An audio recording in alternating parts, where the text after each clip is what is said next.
la clase de hoy vamos a continuar viendo el tema de medición del desempeño. Recuerden que habíamos comenzado la última clase antes de la prueba con esta información, con esta unidad, con la unidad 3. Entonces ahora vamos a continuar con lo que es el sistema de medición del desempeño, con algunas características, consideraciones que hay que tener, cómo llevar a cabo el diseño, y también vamos a ver cómo podemos calcular las variaciones que tenemos de los resultados con respecto a la medición del desempeño. Entonces, además de lo que vimos la clase donde comenzamos a ver la medición del desempeño, tenemos que tener también en consideración otros temas adicionales, como por ejemplo que en los sistemas de medición del desempeño tienen como objetivo abordar las necesidades de diferentes partes que están interesadas en la organización. Entonces hay varios interesados, hay varias partes que tienen sus propias necesidades y que por lo tanto el sistema de medición del desempeño debe crear una mezcla de mediciones y medidas estratégicas que permita entonces abordar la necesidad de todos los involucrados. Y dentro de esas medidas, dentro de esas mediciones, tenemos medidas de resultados e indicadores básicos, y tenemos medidas financieras y no financieras, y tenemos medidas internas y externas. Entonces, dentro de la medida de resultados de impulsores, tenemos que este tipo de mediciones, las mediciones de resultados, nos muestran el resultado de haber aplicado una estrategia. Entonces, están hablando de un indicador de lo que ya pasó. Le llamamos que son indicadores atrasados.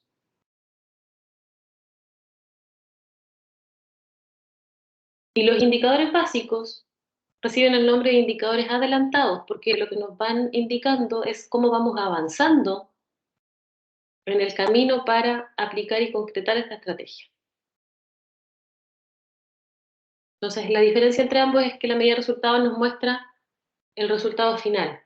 ¿Cuál fue, por ejemplo, el resultado de los ingresos? ¿Cuál fue el resultado de la utilidad, de la participación de mercado?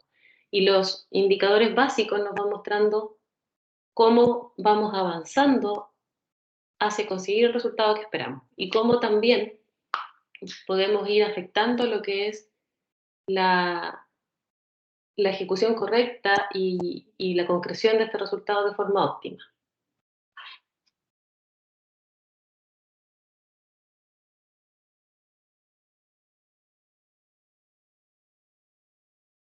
Profe, ¿Sí?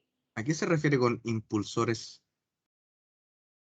Impulsores se refiere a las acciones, a las medidas que se toman que, tal cual su nombre lo indica, impulsa, lleva a la organización a conseguir los objetivos.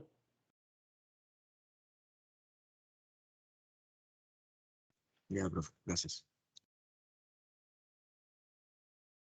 Por eso habla de los resultados, de lo que ya pasó, y los impulsores podrían ser estos indicadores básicos, que nos van permitiendo ver el avance e ir tomando medidas que van a ir afectando el comportamiento de la empresa y a obtener el resultado que esperamos. Entonces, cuando la empresa se centra en estos indicadores básicos, las mediciones asociadas a estos indicadores van a afectar a cómo la empresa se va a comportar, porque nos van a indicar si debemos seguir actuando por la misma vía o tenemos que cambiar las acciones a seguir. Un ejemplo de esto es, si queremos mejorar el tiempo de despacho, el tiempo de llegada a los clientes, tenemos que crear un indicador, una medición de este, y cada vez que hagamos un despacho, cada vez que hagamos una entrega, vamos entonces a tener que ir reflejando esta medición en este indicador, y con eso vamos a ir viendo qué tanto nos vamos aproximando a la meta que queremos conseguir, en cuanto nos estamos acercando al porcentaje de disminución o al tiempo de disminución que establecimos en nuestra meta.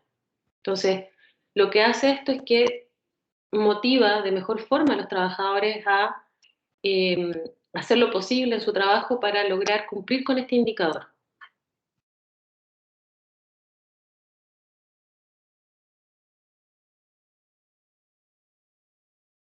¿Qué pasa? Que cuando las mediciones de resultados nos señalan que hay un problema, por ejemplo, no conseguimos los ingresos esperados, pero la de los impulsores, de los indicadores básicos, nos van diciendo que sí estamos aplicando bien la estrategia, puede ser que el problema sea la estrategia que definimos, que esta sea la que haya que modificar. También las medidas son financieras y no financieras. Ya hemos visto en clases anteriores que no solamente tienen que ser medidas financieras, sino que también las medidas no financieras es importante que se consideren y se incorporen, porque cuando no se consideran las medidas no financieras, el desempeño de los empleados, de los ejecutivos, se va a centrar solamente en lo financiero. Y esto puede gatillar en problemas también dentro de la compañía debido a que no se está dando énfasis y no se está trabajando en aquellas mediciones que no son financieras. También hay que considerar las medidas internas y las medidas externas.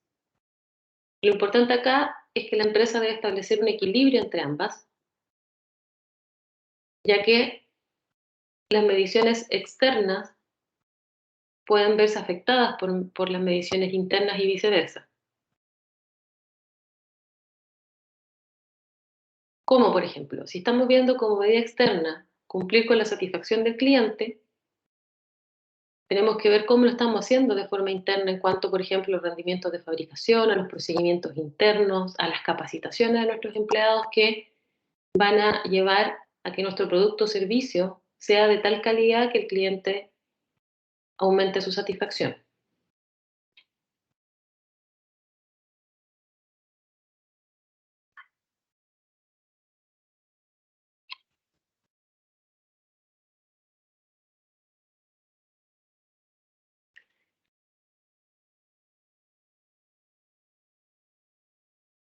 La empresa, cuando vincula los objetivos que son financieros y estratégicos con los objetivos de los niveles inferiores y que pueden afectar a todos los niveles de nuestra organización, alcanza la congruencia en las metas. Porque con esta forma de operar, los empleados entonces comprenden mucho mejor las acciones que están llevando a cabo y cómo estas están relacionadas con la estrategia de la empresa.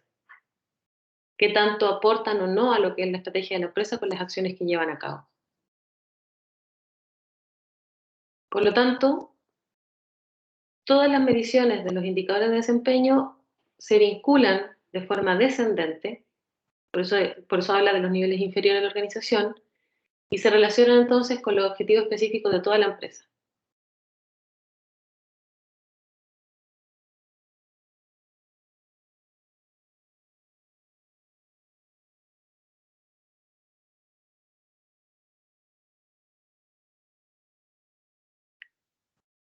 ¿Por qué es importante relacionarlo con los objetivos? Porque los objetivos son los que permiten una mayor claridad de la estrategia para todos los miembros de la organización. Entonces, de esa forma, al establecer estos objetivos estratégicos, todos en la organización conocen qué hacer, cómo y cuánto para conseguir estos objetivos y para implantar las estrategias.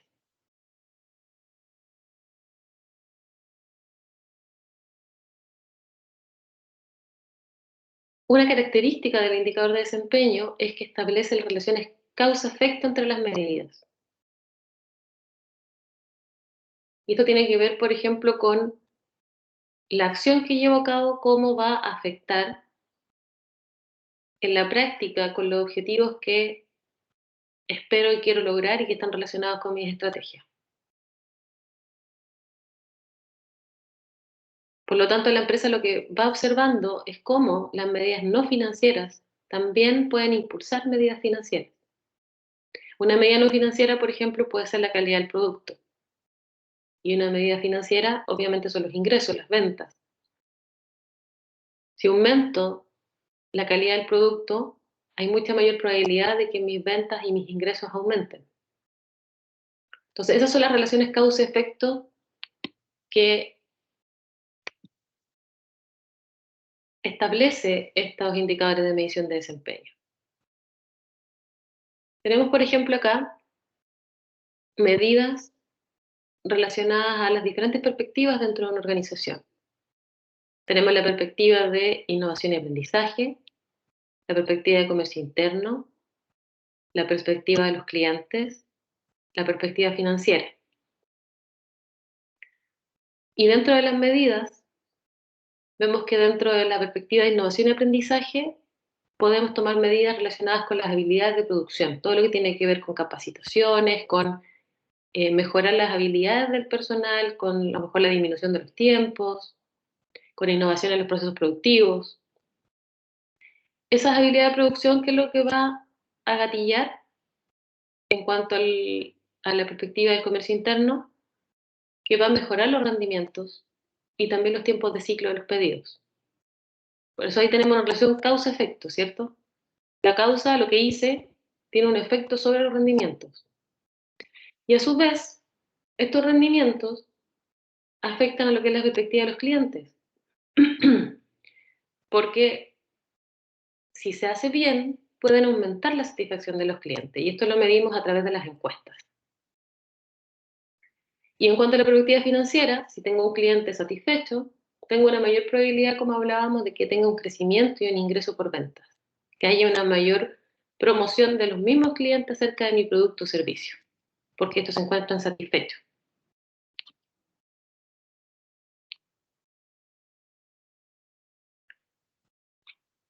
Entonces, como les comentaba, si tenemos una mejor selección, capacitación, desarrollo de los trabajadores de producción,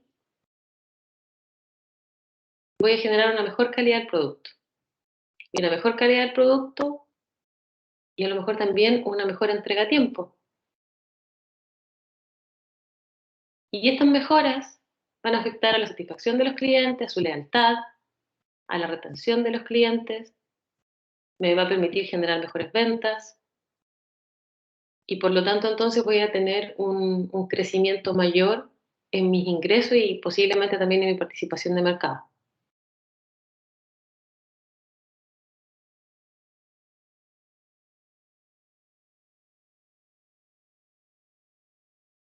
¿Alguna duda hasta ahí?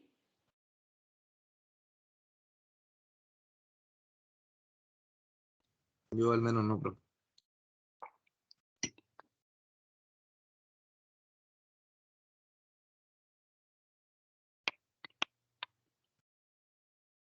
Dentro del sistema de medición del desempeño también podemos destacar factores básicos de éxito. Están las variables básicas centradas en el cliente, por ejemplo, donde tenemos variables llamadas reservados. Y en los reservados que tenemos guardado todo lo que son los registros de pedido de ventas. Esto no son las ventas, son las peticiones de venta antes de incluso generar e ingresar las ventas.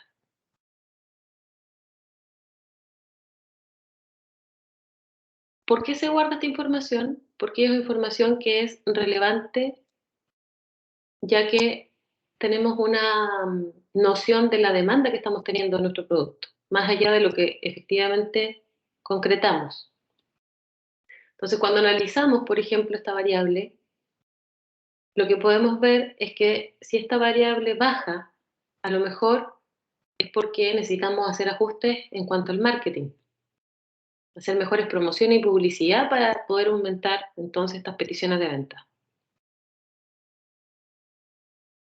Ejemplo de esto es, si tenemos, por ejemplo, una revista con un porcentaje de suscriptores y estas suscripciones van expirando en el tiempo y no se van renovando, ¿qué puede indicar? Puede indicar que a lo mejor el contenido de la revista ya no es atractivo y por lo tanto debemos hacer un cambio con respecto a eso, un cambio con respecto a todo lo que es el marketing para poder enriquecer y mejorar nuestro producto y también publicitarlo de mejor manera.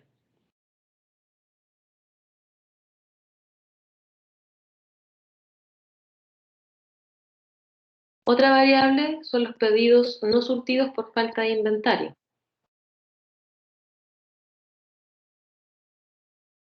Si no podemos responder con un pedido porque no tenemos inventario, vamos a provocar la insatisfacción del cliente y vamos a lograr una mala imagen con respecto a nuestra operación. Y además, ¿qué indica? Indica que no hay una relación entre lo presupuestado en el área de ventas y lo presupuestado en el área de producción. Estas dos áreas no están conversando. La participación de mercado es algo que tenemos que estar vigilando también de forma continua para poder evaluar efectivamente cuál es nuestro crecimiento en relación a la industria y poder evaluar también cómo lo estamos haciendo con respecto a la competencia. Puede ser que si no lo estamos vigilando y tenemos un buen volumen de ventas, no lo podamos visualizar. Y es importante que igual la participación de mercado la estemos evaluando de forma continua, porque puede ser que esté oculto dentro de todo el volumen de ventas de la industria.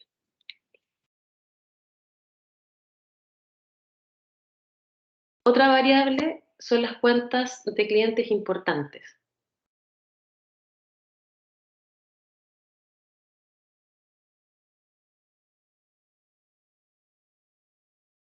Es importante detallar a todos nuestros clientes, cuáles son clientes minoristas, cuáles son clientes mayoristas, para poder también evaluar diferentes estrategias de marketing.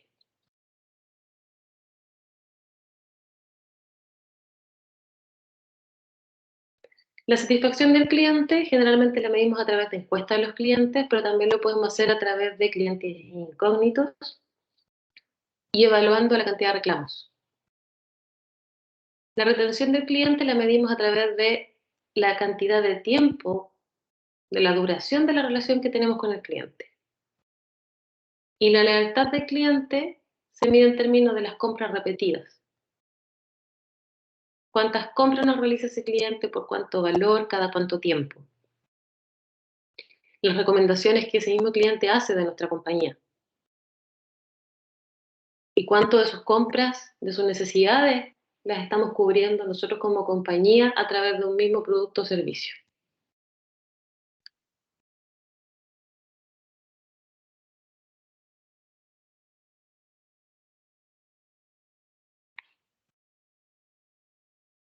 En cuanto a variables básicas de los procesos comerciales internos, una variable importante es cuánto estamos utilizando de nuestra capacidad. Si estamos hablando de empresas de fabricación, es cuánto estamos utilizando nuestra capacidad productiva. Porque si no estamos utilizando un porcentaje alto de nuestra capacidad productiva, a lo mejor no vamos a alcanzar a cubrir nuestros costos fijos.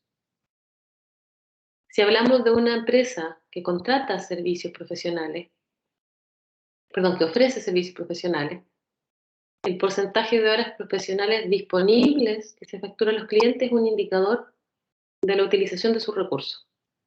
En un hotel serían las habitaciones ocupadas dentro de un periodo de tiempo, en cuanto a la capacidad total del hotel.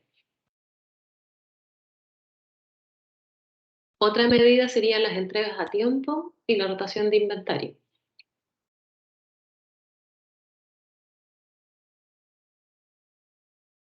Importante también es la calidad. Y dentro de la calidad tenemos las unidades defectuosas que se entregan por parte de cada proveedor, la cantidad y frecuencia de demoras,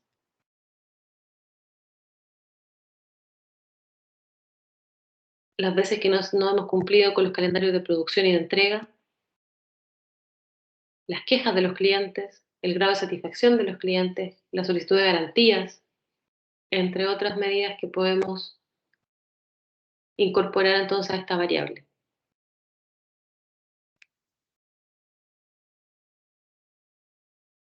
También dentro de los procesos comerciales internos tenemos el tiempo de ciclo, donde tenemos esta ecuación, la cual nos permite analizar cuáles van a ser nuestros requerimientos de inventario. ¿Y cuál es la ecuación? El tiempo de ciclo igual al tiempo de procesamiento, más el tiempo de almacenamiento, más el tiempo de desplazamiento, más el tiempo de inspección. De estas variables que se suman y componen el tiempo del ciclo, la única que agrega valor al producto es el tiempo de procesamiento. Todas las otras no contribuyen a que el producto sea más valioso. Entonces, ¿qué es lo que busca? Este análisis busca conocer e identificar cuáles son esas variables que no aportan valor para eliminarlas de ser posible o reducir el costo que cada una de ellas tiene para el producto. Un ejemplo de esto es cuando un producto pasa por diversas etapas dentro de un proceso productivo y estas etapas y fases tienen estaciones de trabajo que a lo mejor están distantes y por lo tanto requiere adicional costo de transporte. Una solución puede ser ubicar estas estaciones de trabajo de forma más cercana y así disminuir los costos de transporte en los cuales incurrimos para llevar a cabo este proceso.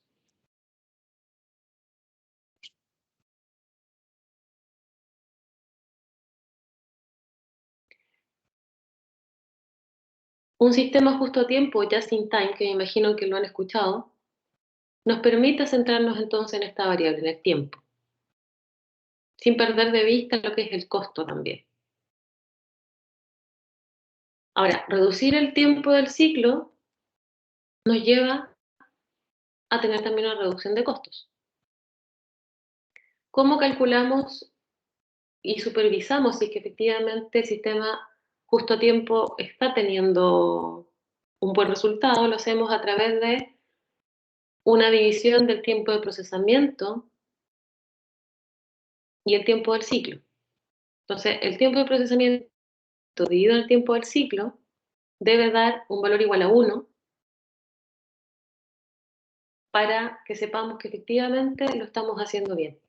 Y la meta sería entonces llegar a ese valor, acercarnos lo más posible al valor 1. ¿Alguna duda o comentario?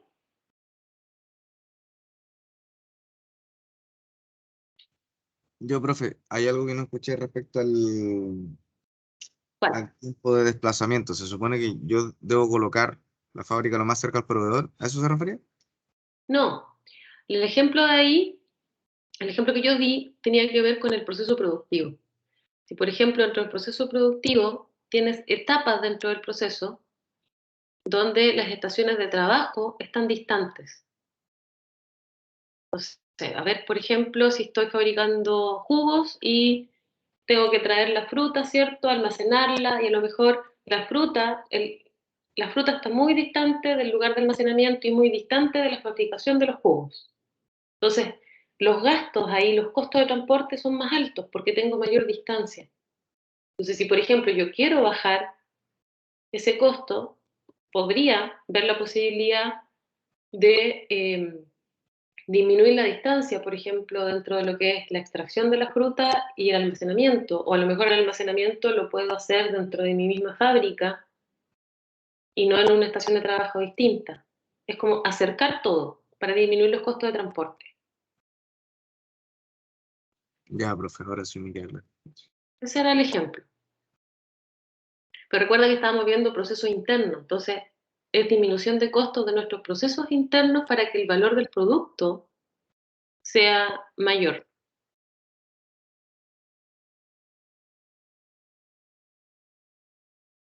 Pasamos entonces a lo que es cómo implantar un sistema de medición de desempeño. Y para implantar un sistema de medición de desempeño debemos realizar 4 pasos generales. El primero es definir la estrategia. Ya hemos hablado desde el inicio de nuestras clases que lo primero siempre es definir la estrategia. El paso 2 sería definir las medidas de la estrategia. ¿Cuáles son las acciones que vamos a seguir y cuáles van a ser las mediciones para poder evaluar si estamos cumpliendo o no con la estrategia? El tercer paso consiste en integrar las medidas al sistema de gestión. Y el cuarto, revisar estas medidas con frecuencia y los resultados que vamos obteniendo de ellas. Vamos a ver cada una en detalle. La primera entonces es definir la estrategia.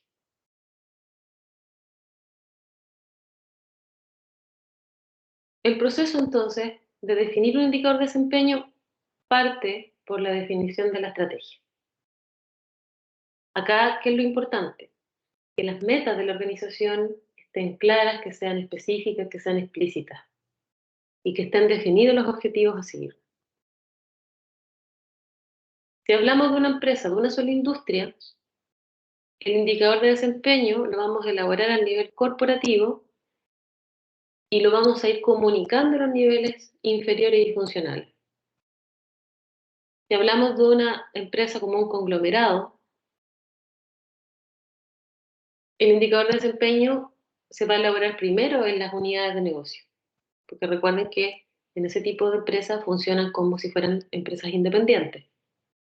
Entonces, cada unidad de negocio va a contar con su propio indicador de desempeño y de sus niveles inferiores también dentro de su unidad de negocio, para que todos estén alineados. Pero igualmente se debe considerar un indicador de desempeño corporativo que nos ayude a establecer la sinergia entre las unidades de negocio. ¿Para qué? Recuerden que ahí el objetivo siempre era que las unidades de negocio actuaran como empresas independientes, pero todas igualmente tienen que luchar, no solo porque su desempeño sea bueno, sino que porque el desempeño de toda la organización, de toda la corporación sea exitoso.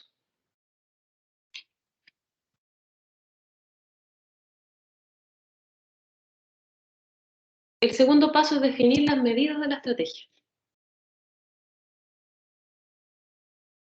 Y para eso entonces lo que hace la empresa es concentrarse en algunas medidas que son más críticas, en las que se consideran más relevantes, más importantes.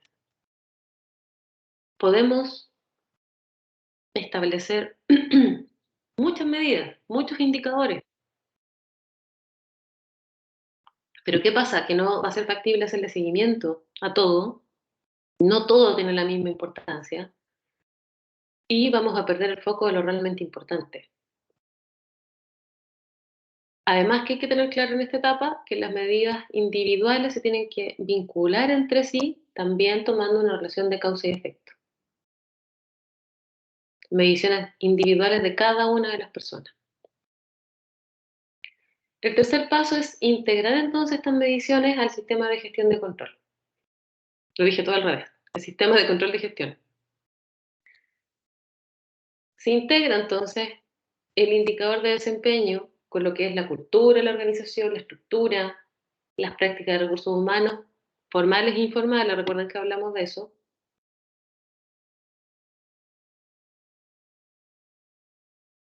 de tal forma entonces de poder comunicarla dentro de toda la organización, que quede claro cuáles son los objetivos a seguir y cuáles son las medidas que se van a implantar y las que se van a supervisar y controlar.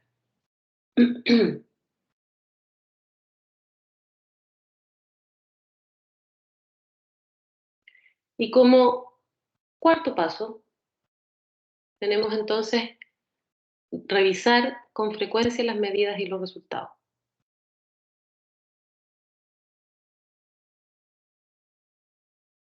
¿Qué debe verificar la empresa? ¿Cómo funciona la empresa de acuerdo con las medidas de resultados?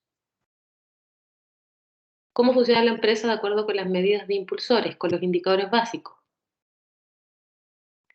¿Cómo cambió la estrategia de la empresa desde la última revisión? ¿Cómo cambiaron las medidas del indicador de desempeño? ¿Qué es lo más relevante de estas revisiones? Es que le van a indicar a la directiva si la estrategia se está aplicando de forma correcta y cómo está funcionando. También demuestra que la directiva está tomando en serio estas medidas, la importancia que estas tienen. Mantiene alineada la estrategia con las medidas que están siendo evaluadas y también permite mejorar las mediciones.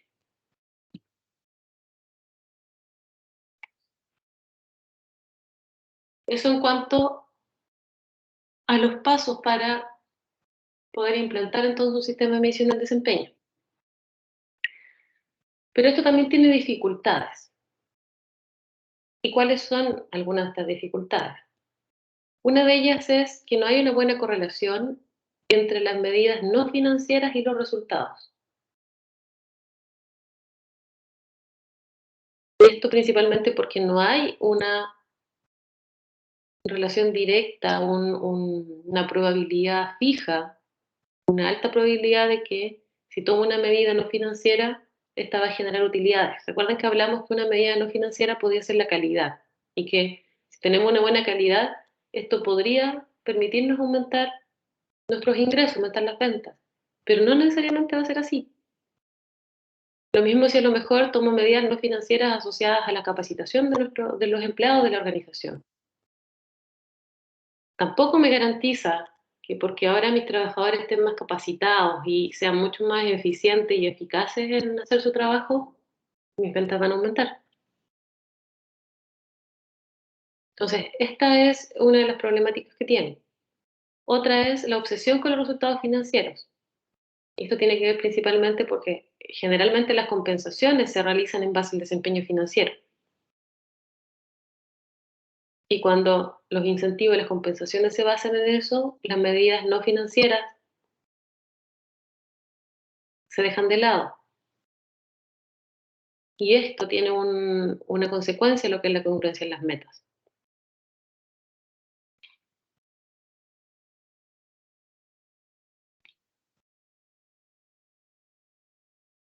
Otra dificultad es que las medidas no estén actualizadas. Y esto ocurre cuando las empresas no tienen un proceso sistemático, continuo, donde se van actualizando las medidas de acuerdo a los cambios que tenga la estrategia.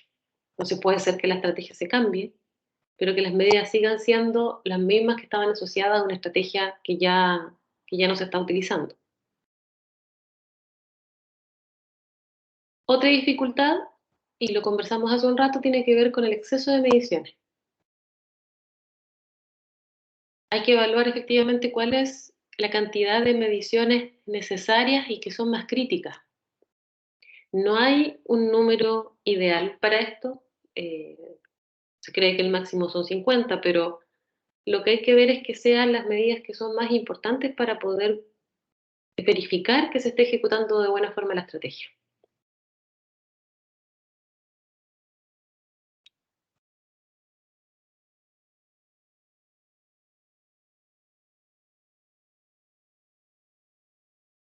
También tenemos la dificultad para establecer ponderaciones. Cuando tenemos medidas de desempeño individual, es importante que establezcamos de las medidas financieras y no financieras cuál es el peso que cada uno de ellas tiene.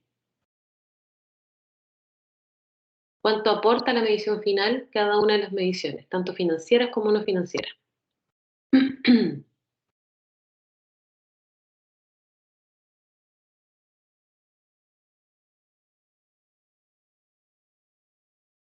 Ahora vamos a ver lo que son los análisis de los reportes de desempeño financiero.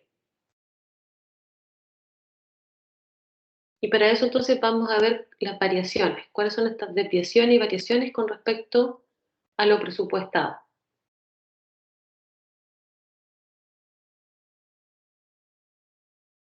Gran parte de las empresas lo que hace es hacer un análisis mensual de estas diferencias entre ingresos y gastos reales y los presupuestos para cada una de la unidad comercial y para la organización completa. Ahora, las variaciones son jerárquicas, por eso se ve como un organigrama.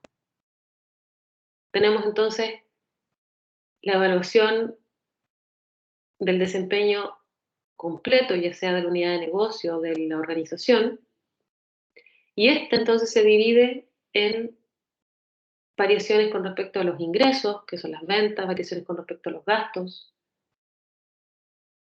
y a su vez las variaciones de ventas, por ejemplo, se subdivide en variación asociada al volumen, asociada al precio de venta. Del volumen lo podemos evaluar si fue por participación de mercado o por el volumen de la industria. Cuando es variación de los costos de fabricación, podemos evaluar costos variables, los costos fijos, y así podemos ir desglosando. Vamos a ver algunos de ellos. Vamos a partir con los que son las desviaciones o la variación con respecto a los ingresos. Podemos entonces también clasificarlas en base a la naturaleza de las partidas que estamos estudiando. Entonces ahí tenemos a los ingresos por ventas, a los gastos de producción, a los gastos comerciales, a los gastos de estructura, a los gastos de personal.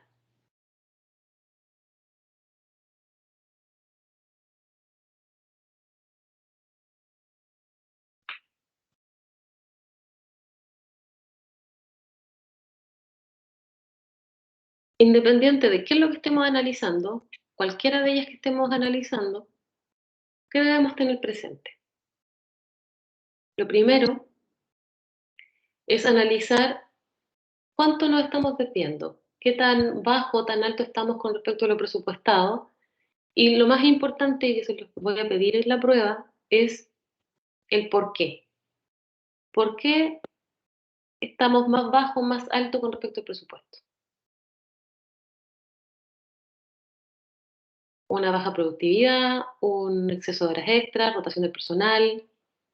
Lo que hay que buscar entonces es los motivos por los cuales se produjeron.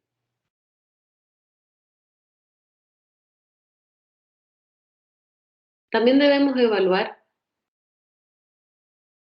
si el resultado que estamos obteniendo está acorde a cómo el mercado también está evolucionando, porque puede ser que no tengamos un buen desempeño con respecto a lo que presupuestamos, pero a lo mejor es una condición global del mercado. No solamente que a lo mejor la empresa no lo está haciendo bien.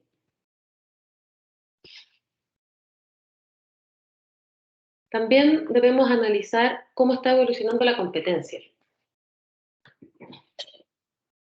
Y esto a todo nivel, a nivel comercial, a nivel financiero, a nivel productivo. También es importante que veamos si es que la competencia está teniendo mejores resultados que nosotros. Eso nos va a permitir también explicar por qué podemos tener estas variaciones. Entonces debemos contrastar la información desde distintos ángulos. ¿Y esto qué nos va a permitir? Nos va a permitir tomar mejores decisiones y tomar acciones que nos van a llevar a cumplir con los objetivos. Una vez tomemos esta decisión y llevemos a cabo acciones que creemos que son las adecuadas para poder cumplir con los objetivos, estas también tenemos que analizarlas, también tenemos que medirlas para poder evaluar si es que están o no variando el comportamiento que estábamos teniendo, si la desviación va disminuyendo con respecto al presupuesto y estamos teniendo mejores resultados. Puede ser que en base al análisis que estemos realizando, a lo mejor lo que debemos modificar son los objetivos que tenemos que conseguir.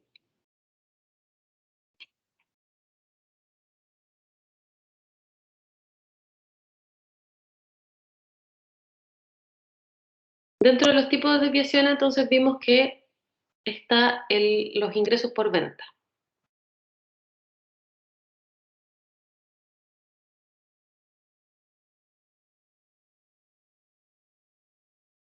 ¿Y qué afecta a los ingresos? La política de precios que se aplica, los productos que se han vendido, los nuevos clientes que tengamos, cómo hemos distribuido estos productos. Por lo tanto, lo que tenemos que tener claro cuando hagamos el análisis es, por ejemplo, comparar el total de las ventas registradas dentro de un periodo que estamos analizando, compararlo con las que pusimos en el presupuesto, con las que creíamos que íbamos a alcanzar. Y también podríamos compararla con las realizadas en el año anterior.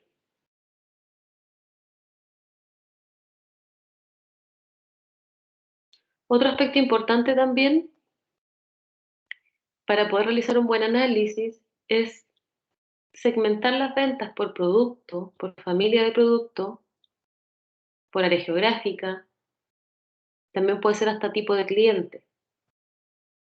¿Para qué? Realizar esa segmentación al momento del análisis nos va a permitir identificar si a lo mejor la desviación que estamos teniendo en relación al presupuesto está asociada a lo mejor a uno de nuestros productos, que no está dando los resultados que esperábamos. A lo mejor es generalizado y les pasa a todos nuestros productos. A lo mejor tiene que ver con que en cierta área geográfica estamos teniendo problemas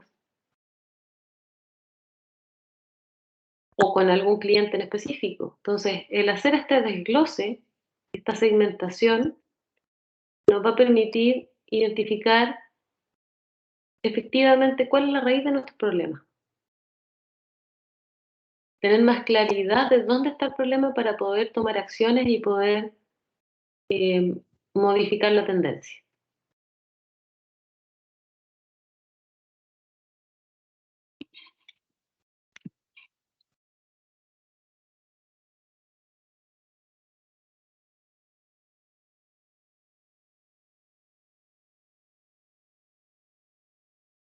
También es importante dentro del análisis que identifiquemos quiénes son nuestros principales clientes y cuánto aporta cada uno de ellos a la facturación. Vamos a ver también el, el porcentaje de nuestra facturación que está asociada a cierta cantidad de clientes o a cierto tipo de clientes. Puede ser que con ese análisis nos demos cuenta que nuestros ingresos están dependiendo a lo mejor de algunos clientes, de pocos clientes. Entonces, si perdiéramos a esos clientes, afectaría mucho a la organización, perderíamos mucho si esos clientes nos dejaran de comprar.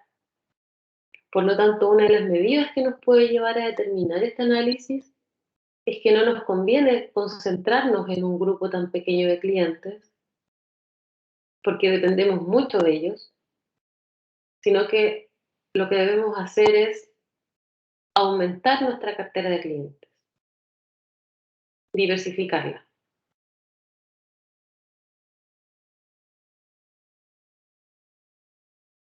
También debemos analizar del total de la facturación cuánto está asociado a la venta de cada producto.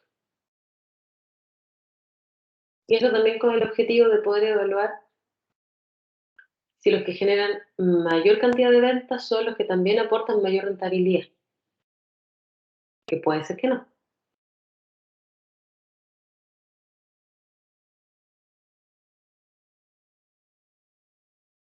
También para analizar los ingresos por ventas y la variación que tienen, podemos evaluar y analizar si tenemos nuevos clientes. Y además de analizar si tenemos nuevos clientes, ¿qué debemos identificar? ¿Cuál es el producto que nos están comprando? ¿De qué nos sirve saber cuál es el producto? Que puede ser que ese cliente tenga una tendencia a comprar productos con un menor costo, son sensibles al precio. O puede ser que les guste los productos innovadores. Entonces, a lo mejor tiene una tendencia a la compra de productos que son diferenciales, que tienen mayor innovación tecnológica. Entonces, también es importante conocer por qué ese cliente tomó la decisión de comprarnos a nosotros como empresa.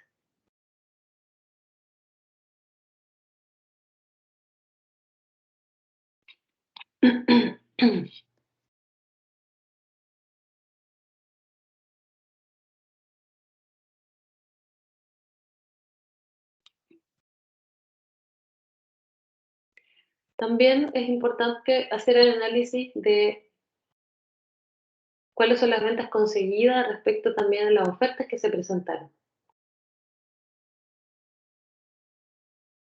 Estudiar cuáles son las zonas de venta, los canales de distribución, cuáles son las cifras de facturación que cada uno de ellos está aportando, analizando entonces cuál es el potencial que cada una de las zonas tiene, cómo varía este con respecto, por ejemplo, con el número de habitantes, los ingresos medios de la población, A lo mejor hay mayor o menor competencia en algunas zonas. Todo lo que finalmente nos aporte para poder valorar de mejor forma el resultado que se está obteniendo y el esfuerzo de la inversión que se está realizando.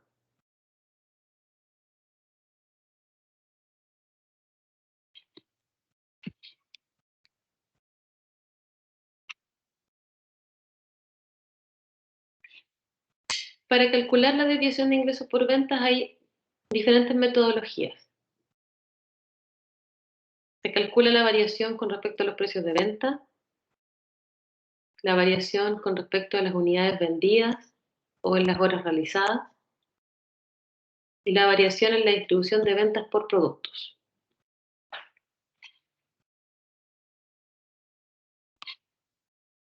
Entonces, para ver estos tres puntos, estas tres metodologías, vamos a ir viendo información para que vamos haciendo el ejercicio. Y para ello entonces tenemos un presupuesto que es el que se está mostrando actualmente en la PPT, que es el presupuesto para enero de esta empresa, en miles de dólares, donde, ¿qué detalla la empresa acá? La empresa tiene tres productos, el producto A, el producto B y el producto C. El 100 lo que nos indica es la cantidad de unidades que presupuesta esta empresa que va a vender.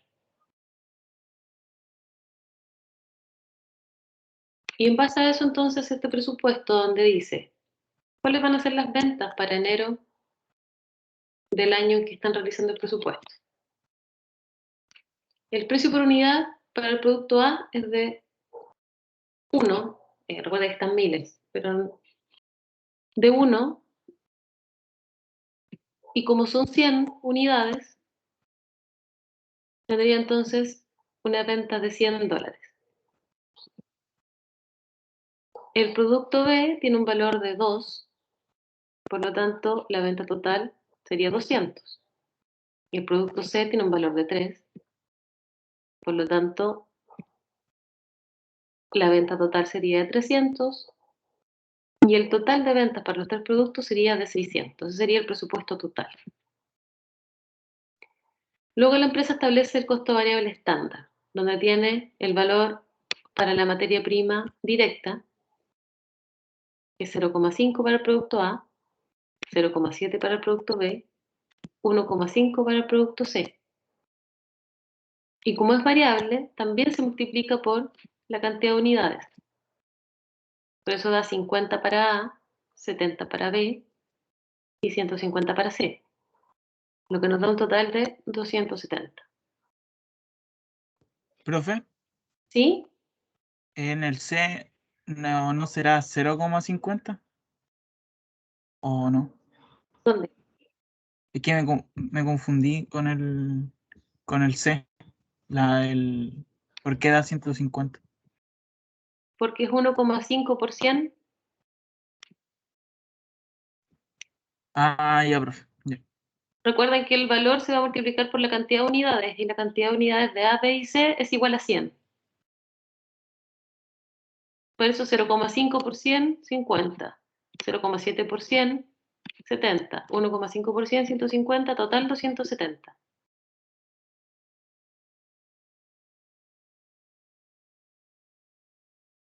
¿Sí? Sí, profe. Sí Ya. entendí, gracias. Lo mismo con la mano de obra directa. Es 0,1 para A, 0,15 para B, 0,1 para C. También se multiplica por las unidades de cada producto y nos da 35. Los cargos indirectos de fabricación, 0,2 para A, 0,25 para B, 0,2 para C, que también se multiplican por las unidades y nos da 65. Entonces ahora podemos sacar el costo variable total, que consiste entonces en la suma de cada una de las columnas. Y por eso nos da 0,8 para A, 80 para el total de las unidades, 1,1 para B, 110 para el total de las unidades, 1,8 para C, 180 para el total de las unidades y por lo tanto el total para los tres productos es 370. ¿Cómo obtenemos entonces cuál es la contribución marginal? Restándole al precio el costo variable total para cada producto. Es decir, 1 menos 0,8 nos da 0,2. 100 menos 80, 20. 2 menos 1,1, 0,9. 200 menos 110, 90. Y así.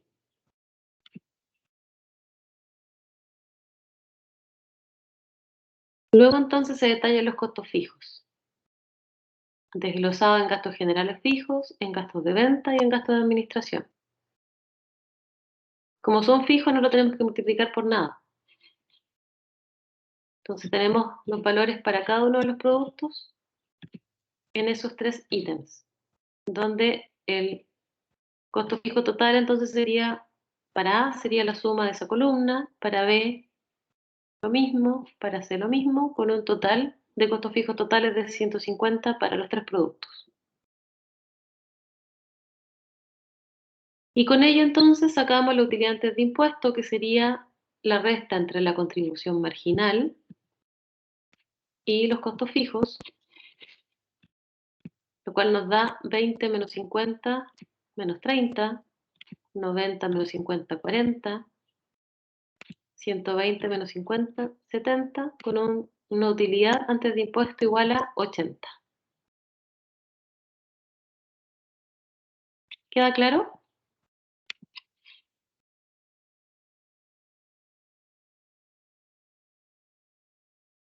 Sí, profe, súper claro. Ya, porque de aquí vamos a sacar información para lo que viene, ¿ya? Por eso es importante que lo vieran bien. Entonces, ¿cómo calculamos las variaciones asociadas al precio de venta? Debemos hacer entonces un cálculo asociado a cada uno de los productos y después vamos a calcular lo que es la variación total.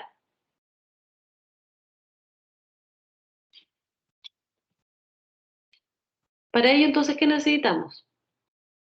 Nos dice que la variación del precio de venta lo calculamos en multiplicar la diferencia entre el precio real y el precio estándar, que es el del presupuesto, por el volumen real. El volumen real, las unidades reales, son las que estoy destacando acá. 100 de A, 200 de B y 150 de C. El que se había establecido en el presupuesto era 100, 100 y 100, ¿ya? ¿Y cuál fue el precio real? 0,9 para A, 2,05 para B y 2,5 para C.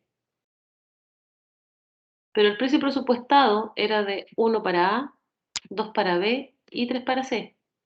Entonces lo que nos indica es que lo primero que tenemos que hacer es obtener la diferencia entre el precio real y el precio presupuestado.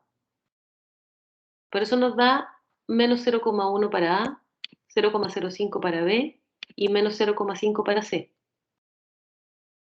Y luego entonces, esta diferencia la tenemos que restar por el volumen real.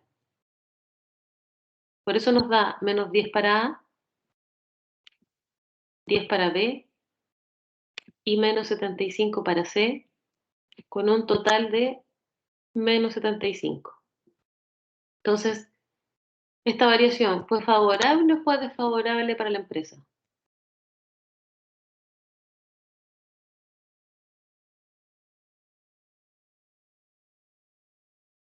Desfavorable.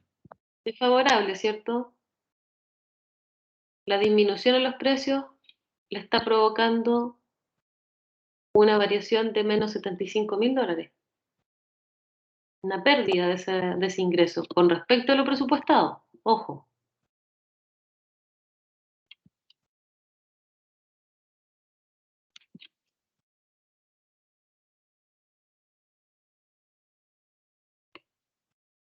Esa variación entonces la obtuvimos al revisar la variación de los precios.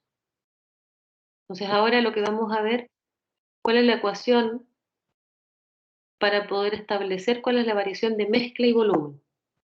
Cuando hablamos de mezcla, lo que estamos haciendo es la proporción de cada producto que habíamos presupuestado vender y cuál efectivamente vendimos. La proporción, tenemos 3 productos, entonces, por ejemplo, dijimos que íbamos a vender 1/3 de cada uno de los productos. Esa es la proporción. O podríamos decir, voy a vender un 50% de este producto, un 25% de este otro y otro 25% de este otro. A eso se refiere con la mezcla.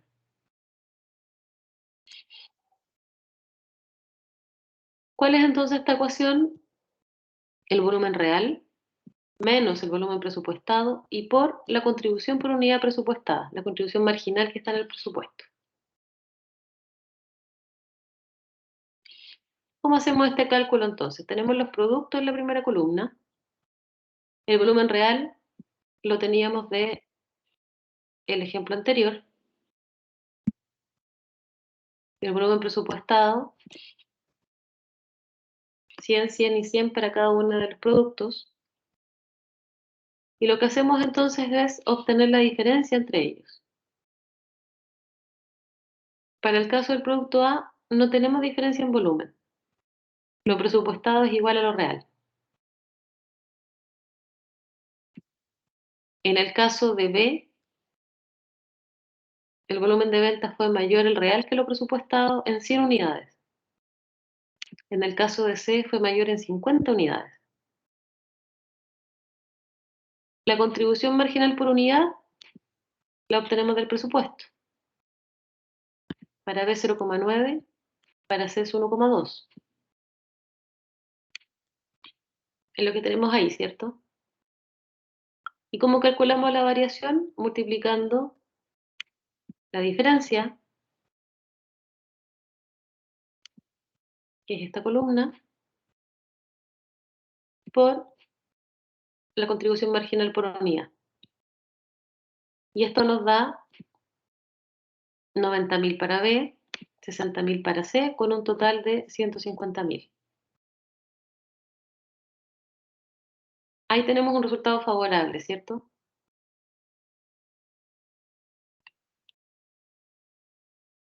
Profe, ¿por qué no está la contribución marginal de A? Porque el volumen real y presupuestado es el mismo. Entonces 100 menos 100 es 0.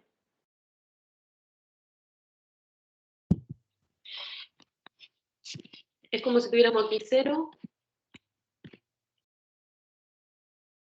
contribución marginal de A, 0,2. Aquí ponemos 0,2, entonces acá vamos a tener 0. Ah, ya, ya, Pues, profe. es solo por eso. Profe, Y entonces habrían como dos perspectivas para ver el problema, para ver si fue positivo o negativo el cambio. tú dices por precio y mezcla de... Y volumen de mezcla y volumen, y variación de mezcla y volumen, perdón.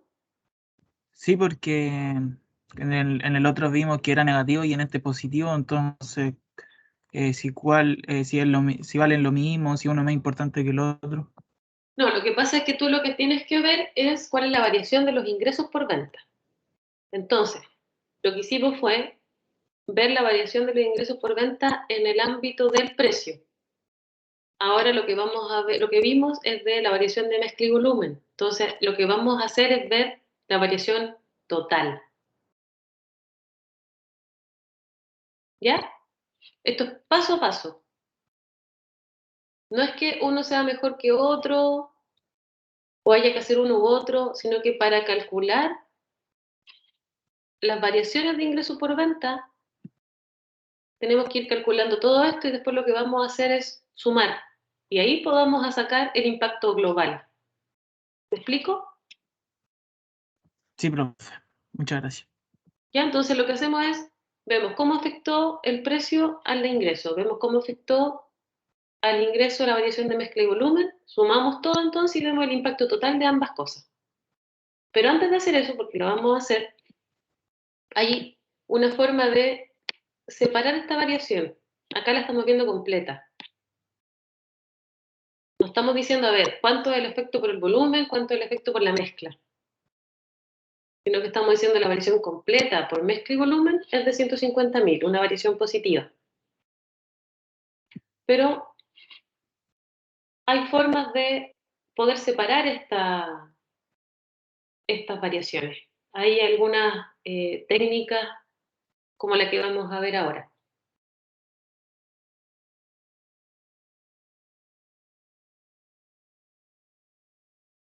Ahora, antes de eso es importante que cuando hablamos de variación de volumen, la variación de volumen va a ser el resultado de vender más unidades que las presupuestadas, cuando esta es positiva.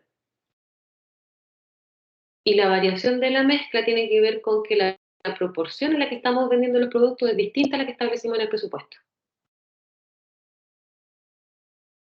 Y como ya sea el volumen o la mezcla son distintas, entonces por eso generamos una variación.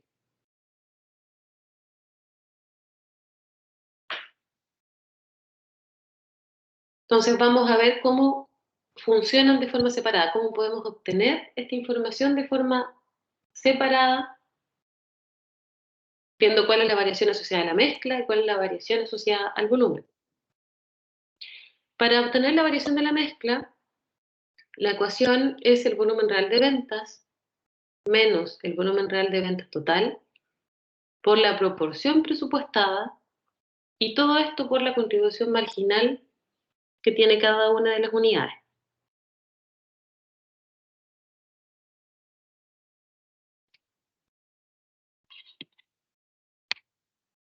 La proporción presupuestada es de 1/3 para cada producto.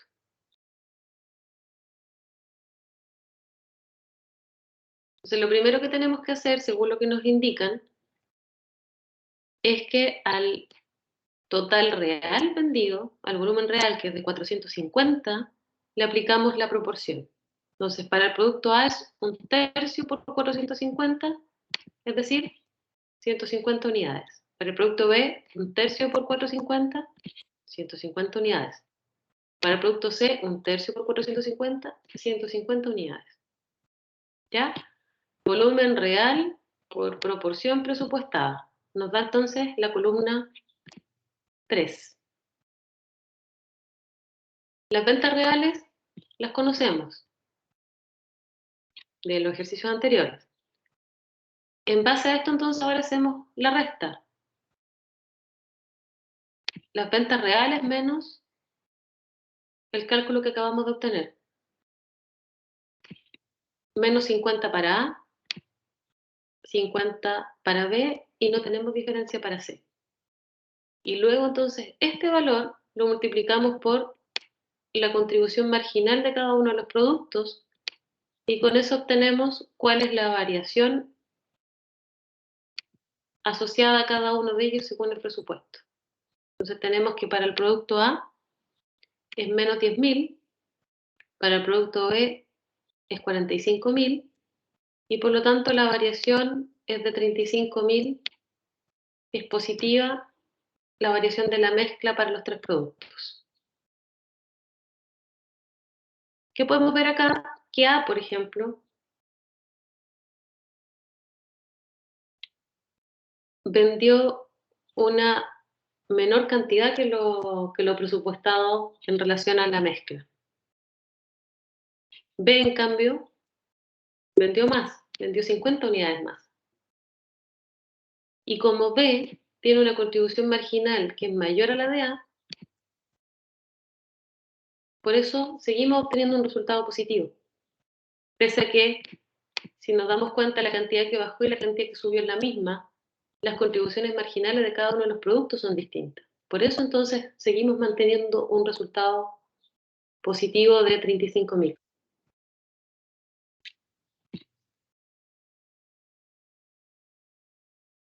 ¿Se entiende? Profe, yo entiendo súper bien. Lo que no tengo claro es el concepto de mezcla, porque yo tengo anotado que es la proporción que digo vender, por ejemplo, un 50%, 1/3, y que es distinta al presupuesto. No me equivoco. En el presupuesto, tú puedes establecer esta mezcla. Mira, si vamos al presupuesto, el presupuesto dice que tú vas a vender 300 unidades. Un tercio por 300, 100, 100 y 100.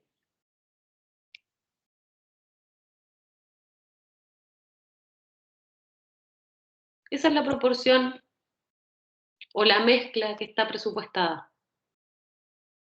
Por eso es un tercio. Ah, ya. Pero tengo que regirme sí o sí por lo que está en el presupuesto. A eso me refería. Es la proporción presupuestada. La Por variación de ejemplo. mezcla es hacer la diferencia entre lo que efectivamente vendiste con respecto a la proporción que presupuestaste. Ah, ok, ok. Ya, profe, gracias. ¿Ya? Esa es una forma, recuerden que estas son metodologías para hacer este cálculo. Entonces, esta es la metodología que se estableció y que está dada por esa ecuación.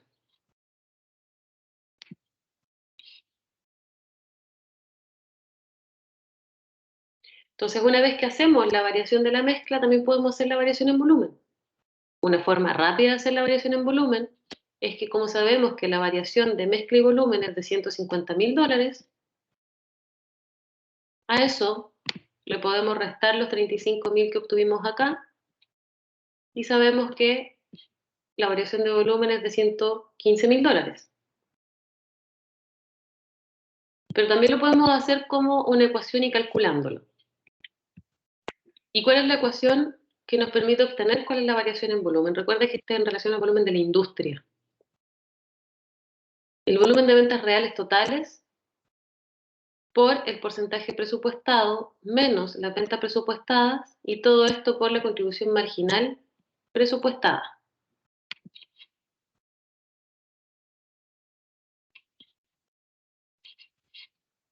¿Qué hacemos acá? Tenemos nuestro producto, ¿cierto?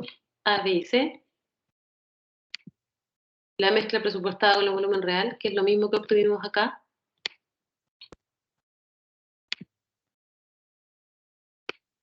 El volumen presupuestado. Obtenemos la diferencia entre ambos.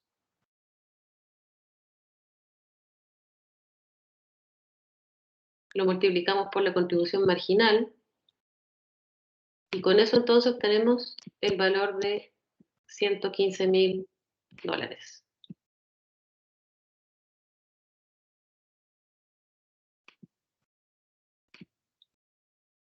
Y así entonces tenemos los mismos 115.000 que teníamos acá.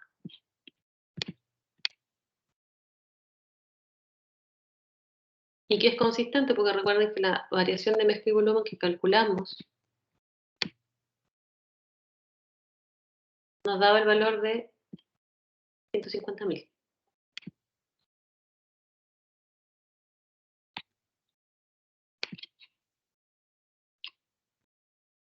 Entonces ahora, no sé si Francisco fue el que me dijo adelante, ¿cómo sé entonces? Ahora vemos cuál es el total, la variación total de los ingresos por venta.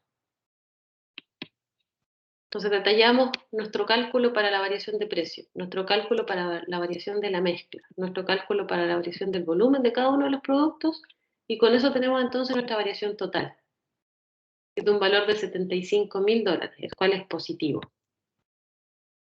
¿Qué conclusiones podríamos sacar de acá? Porque aunque tenemos un valor positivo, tenemos pérdida en dos productos.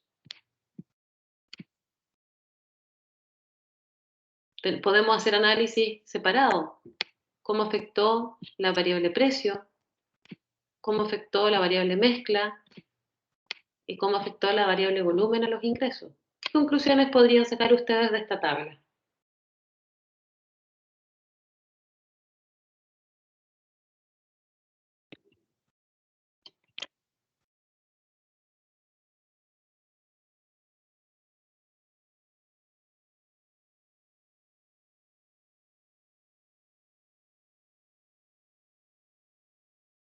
Puede ser que haya un producto que sea menos demandado que otro y por tanto debería centrarme en otro producto. Por ejemplo, dime, en el caso de A, de B, de C, ¿por qué hablas de demandado? ¿Qué variable te dice que hay una mayor o menor demanda?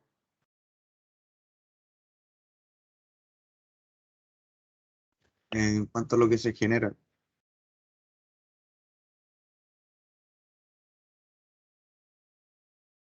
Ya, pero por ejemplo, ¿por qué podríamos haber tenido este impacto de precio en C? porque quizás las cantidades que se presupuestaban vender no se vendieron. Recuerda que aquí estamos hablando de variación de precio.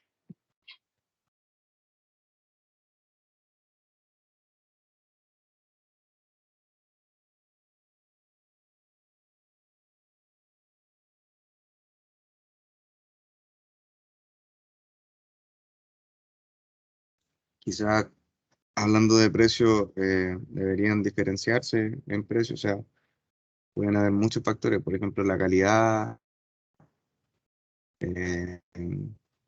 problemas quizás de la cadena de suministro, o no tienen nada que ver con la tabla en verdad, pero son como factores que se pueden tomar en cuenta. Pero en cuanto al precio, quizás no se están diferenciando por precio, y hace que sea poco accesible para las personas que quieren comprar el artículo C. Y que lo que está indicando la variación del precio es que vendí mi producto a un precio menor de lo presupuestado. Entonces mi pregunta va orientada a ¿qué pasó en el mercado que tuve que disminuir el precio de mi producto para poder venderlo? ¿Qué está pasando con mi producto? ¿Qué Profe, fue estado? ¿Mm? quizás hay más oferta, hay más productos nuevos en el mercado. Puede ser, ¿cierto? Puede ser que a lo mejor mi producto haya disminuido la calidad también.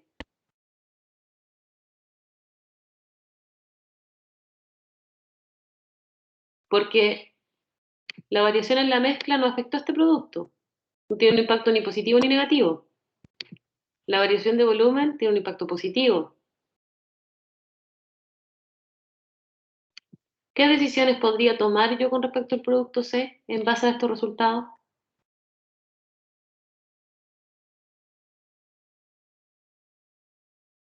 Si, por ejemplo, como dices tú, hay productos sustitutos, tengo mayores ofertas o mejores ofertas, ¿qué decisión podría tomar?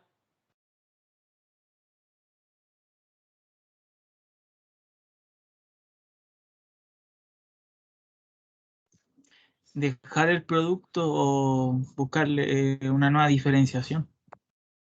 Puede ser, ¿cierto? Por ejemplo, me puede ayudar también a identificar si es que a lo mejor esa baja puede ser que la tenga en ciertas zonas geográficas, a lo mejor no en todas partes, a lo mejor fue algo específico de la partida de ese mes.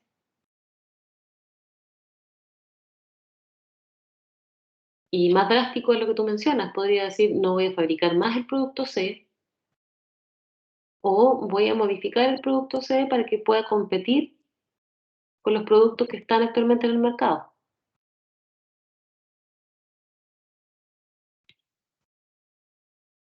Entonces, ese es el análisis que yo les voy a pedir.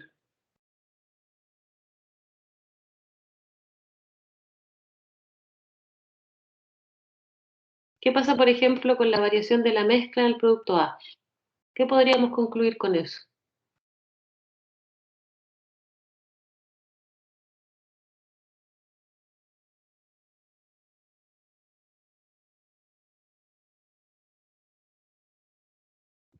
Profe, pero ¿qué era lo que reflejaba la mezcla? Que no entendí bien lo que era.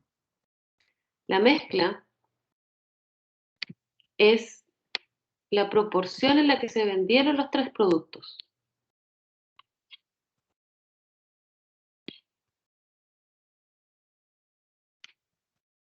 Esta fue la mezcla que se presupuestó y estas son las ventas reales.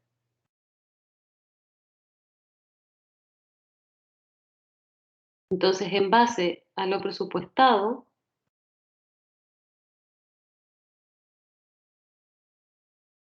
los productos se vendieron de forma distinta. No fue una proporción un tercio, un tercio y un tercio.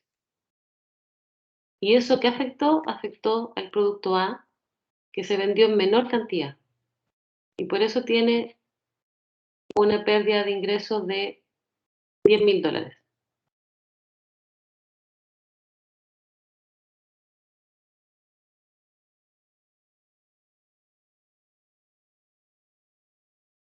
Entonces, una variación en la mezcla, lo que nos puede indicar a lo mejor es que necesitamos potenciar más al producto A, en cuanto a la publicidad, en cuanto al marketing.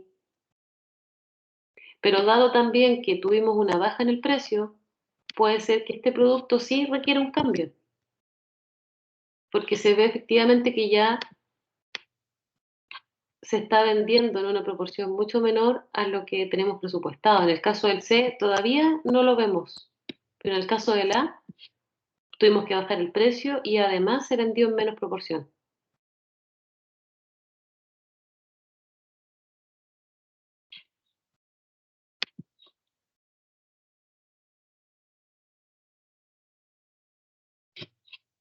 ¿Vamos bien hasta ahí? ¿Está claro? Porque vamos a ver otros análisis asociados al ingreso en las láminas que nos quedan.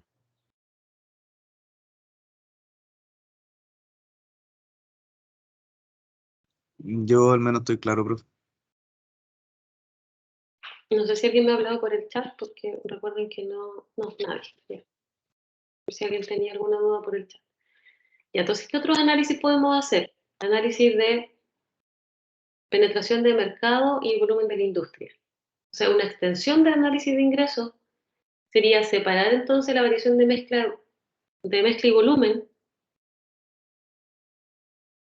en la cantidad entonces que es generada por las diferentes participaciones de mercado y la generada por las diferencias que hay en el volumen de la industria.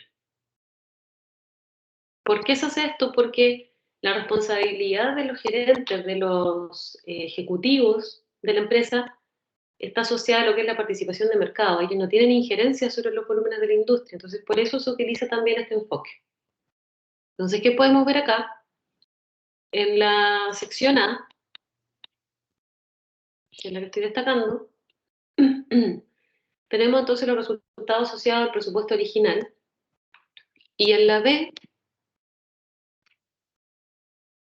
tenemos los datos asociados a lo que es el volumen de la industria y la participación de mercado. Estos son datos reales para el mes de enero. Recuerden que el mes de enero es el que presupuestamos. ¿Cuál es el presupuesto entonces en relación al volumen de ventas?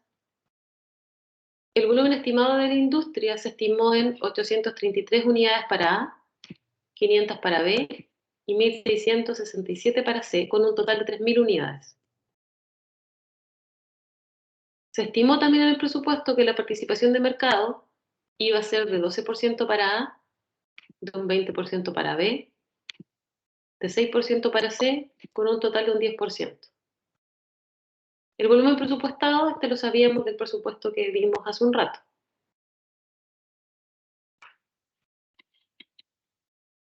Y tenemos entonces acá, en la sección B de la tabla,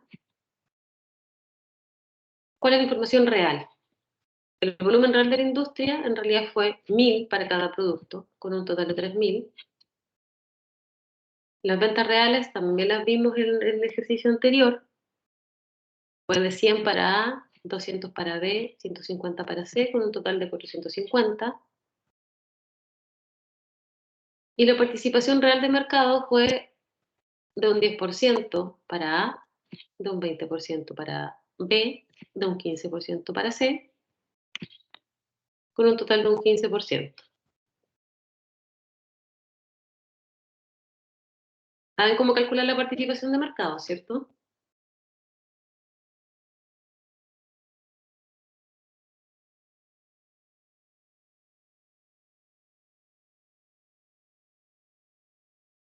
Las ventas reales partían el volumen real de la industria. Claro. Está fácil, ¿cierto? Entonces sí tenemos la participación real.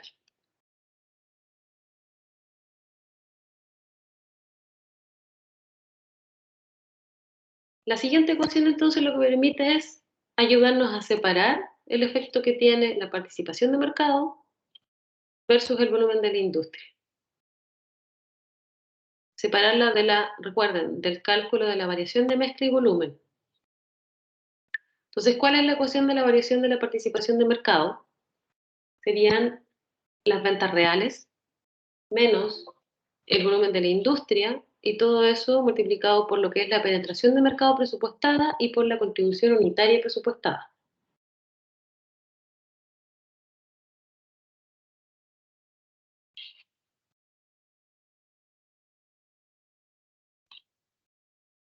Acá tenemos el cálculo entonces. Tenemos las ventas reales de cada producto,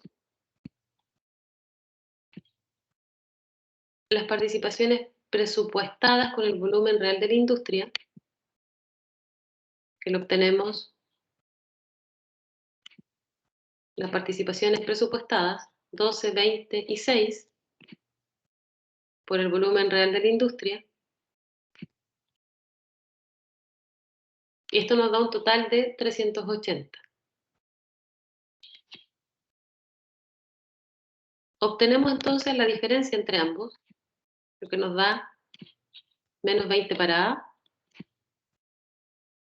no tenemos diferencia en B, y tenemos 90 para C, con un total entonces de 70. La contribución unitaria la tenemos en el presupuesto, 0,2, 0,9 y 1,2. Y la variación debido a la participación del mercado, entonces, sería la multiplicación de 3 y 4, es decir, menos 20 por 0,2, menos 4. No tenemos acá ninguna variación en B. Luego sería 90 por 1,2, 108, lo que nos da un total de 104.000.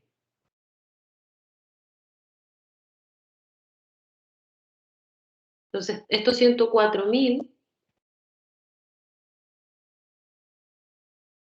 es un resultado entonces que es parte de los 150.000 que teníamos en la variación de mezcla y volumen. Podemos decir que estos 104.000 vienen del hecho de que la penetración de mercado fue mejor que la presupuestada. Y por lo tanto, los 46.000 restantes que nos dan el valor para completar los 150.000 que obtuvimos en la variación de mezcla y volumen, nos indica que estos están asociados a que el volumen real de la industria fue mayor que también que la cantidad que presupuestamos. En los productos en que tenemos una mayor contribución marginal unitaria presupuestada.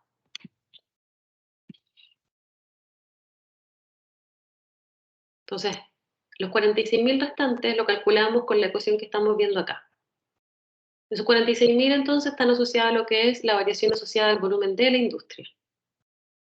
¿Y cómo lo calculamos? Como el volumen real de la industria menos el volumen presupuestado de la industria por la penetración de mercado presupuestada y por la contribución marginal unitaria presupuestada.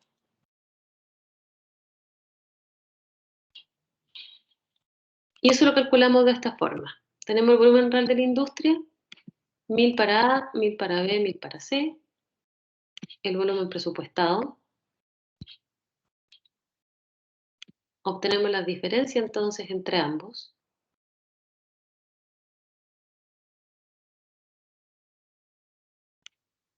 Tenemos la participación de mercado presupuestada de 12,26 y hacemos entonces la multiplicación entre la variación del volumen real de la industria versus el volumen presupuestado y por la participación de mercado.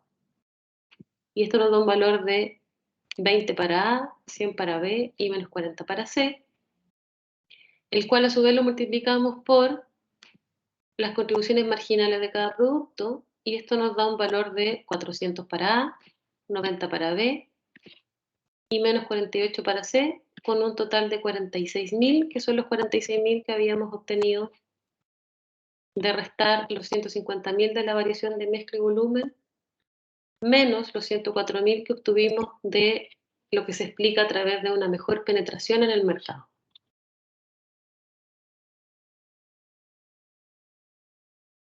¿Alguna duda, comentario, observación, consulta? ¿Está claro?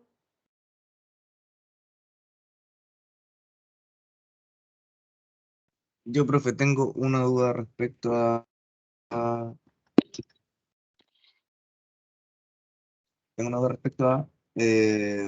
la parte de que indicaba la penetración de mercado fue mejor que la presupuestada, los 104.000, y después dio otra definición y ahí quedé.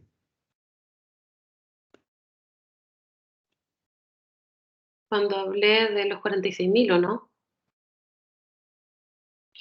Los 104.000 indican que, como es un valor positivo, tuvimos una mejor penetración de mercado con respecto a lo presupuestado, ¿cierto? Y como también tenemos un valor positivo relacionado con el volumen de la industria, esto también, ¿qué nos indica? Nos indica que el volumen real de la industria también fue mayor que lo que presupuestamos, pero sobre todo en aquellos productos en que nos dan una mayor contribución marginal. Por ejemplo, es el B.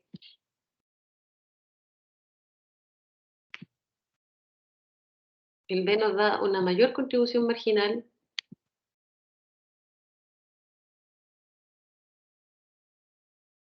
A ver, este valor está mal. Este es 40. Ahí.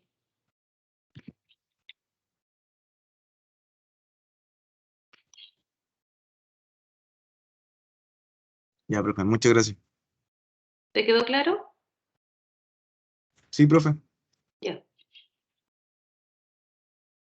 Sí, porque no en todos tuvimos una variación positiva. En el seno tuvimos una variación positiva de volumen. Pero como tuvimos una variación positiva en el B, que es el que tiene una mayor contribución marginal, tuvimos un resultado positivo en relación al volumen de la industria.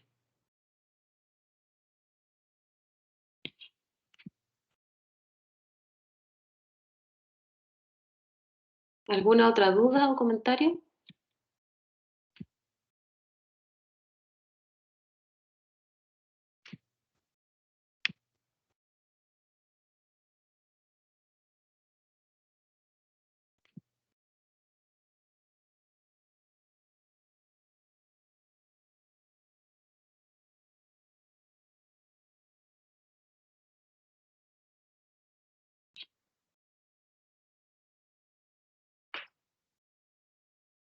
¿Ninguna?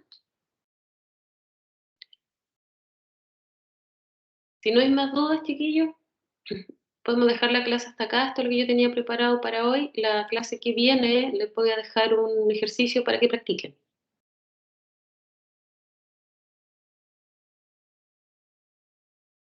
Bueno, profe.